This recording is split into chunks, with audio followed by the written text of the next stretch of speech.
Alors, déjà rapidement, est-ce que tu peux te présenter? Bonjour, je m'appelle Solo, activiste de cette culture que l'on appelle hip-hop.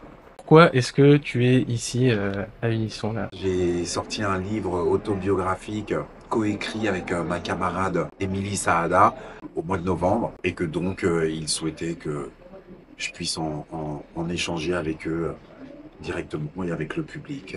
Est-ce que, en quelques mots, tu pourrais décrire la culture hip-hop? Je pense que je peux. Fraternité, respect, je crois que déjà, rien qu'avec ces deux-là, ça pousse pas mal le bouchon, quoi. Dans ce monde de fous. C'est une culture qui regroupe différents éléments qui permettent à des gens euh, issus de milieux défavorisés de trouver des moyens d'expression et qui, en même temps, leur permettent de changer un quotidien plus ou moins négatif en quelque chose d'assez positif et je dirais même presque joyeux, non? Est-ce que tu penses qu'au fil du temps, ces valeurs ont été conservées? Mais ben, elles sont quand même très maltraitées, surtout quand on se réfère à l'actualité et ce genre de choses-là. Mais en même temps, tout dépend de ce que l'on veut faire des choses et tout dépend de soi. Donc, me concernant, elles ont pu l'être à certains moments, mais elles prédominent toujours. L'évolution que le rap a eue ces dernières années, ben, c'est de la merde, faut quand même le dire. Bon, t'as remarqué que j'étais un peu taquin. Pour être très honnête, il y a à boire et à manger. C'est comme tout. Après, maintenant, ça dépend dans quel frigo tu souhaites aller te servir. Il faut quand même reconnaître, ça vole pas très haut, ça n'a pas grand-chose à dire ou c'est pas très évolué. Tout comme il y a des gens qui sont porteurs de valeurs et d'intelligence. C'est prometteur. Comme il y en a d'autres qui sont vraiment fédérateurs, tu vois. Ça donne envie aux gens d'être joyeux ou d'être, tu vois, dans un truc. Tout n'est pas spécifiquement ou tout blanc ou tout noir.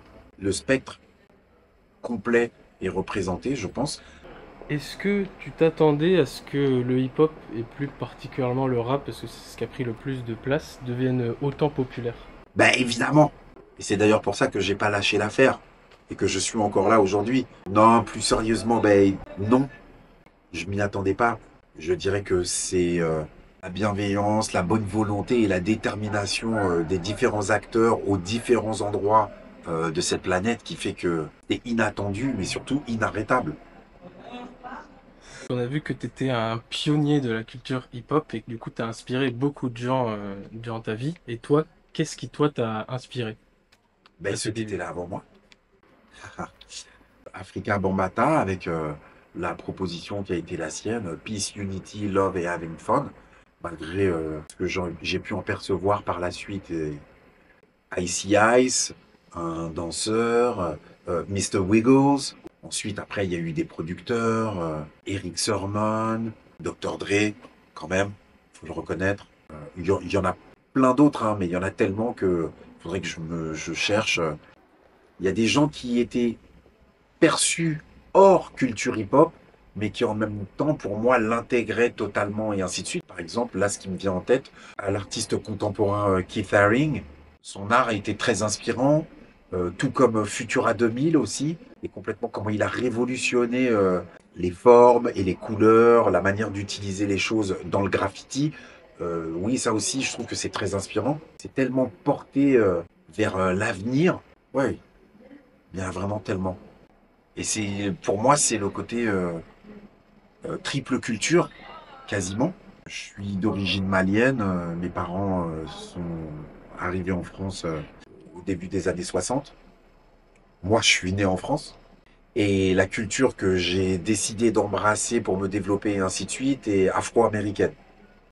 Ça commence à faire un sacré mélange. La relation entre certaines scènes à certaines époques.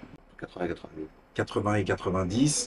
Alors pour moi, il n'y a pas de développement hip-hop au niveau mondial sans la scène punk, au travers de la collaboration par exemple avec Blondie, le morceau Rapture de Blondie qui parle de Fab Five Freddy, de Grandmaster Flash et ainsi de suite, qui devient un hit mondial, plus tout ce qui s'est passé avec les Clash, ça c'est aux États-Unis. En France, malheureusement, oui, rendez-vous manqué, on n'avait pas le niveau de conscience politique ou de positionnement social qui était le leur. Eux, ils avaient déjà compris vraiment beaucoup de choses que nous, on n'avait pas compris encore. Et donc oui, rendez-vous manqué, parce qu'on les a un peu pris de haut. Alors qu'en fait, eux, ils avaient tout compris, par contre. Pourquoi assassin pour nom de groupe?